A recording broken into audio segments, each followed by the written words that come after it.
settlements aren't the problem. Okay, they are a problem if all the settlements will remain where they are, and it will not allow continuity for the newly created Palestinian state, if it will happen.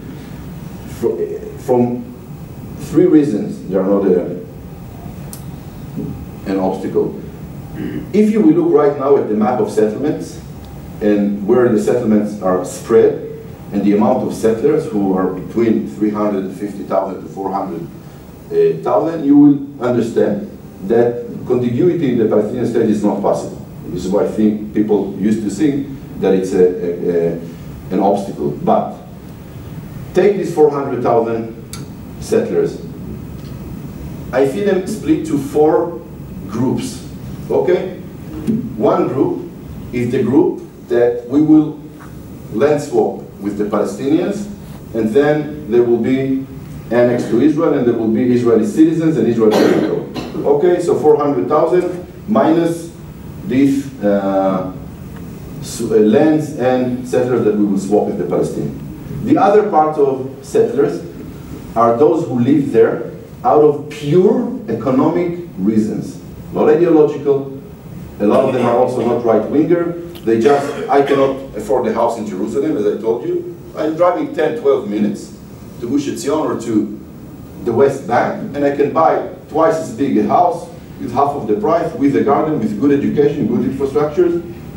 I go live there. A lot of my friends in the Labour Party. There is Labour Party guys who live in the settlements. They will happily get back to Israel, or to the new borders of Israel, fine borders of Israel, if you will compensate them and ask them to help us with the peace agreement. The third group is the hard ideological settlers, let's say the problematic group.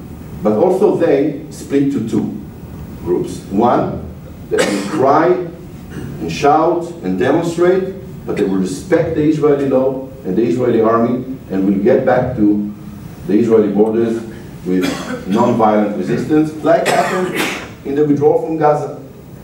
The other half, I don't know if it's half-half, but the other part will be those who will object.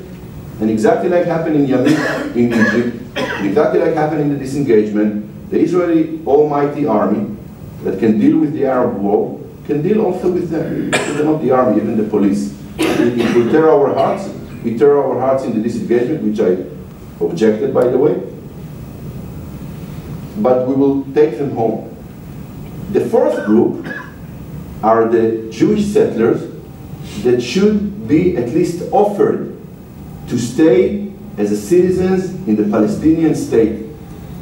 There is no reason on earth that we will have a 20% minority of Arabs in Israel, and the new Palestinian state will be Jew-free.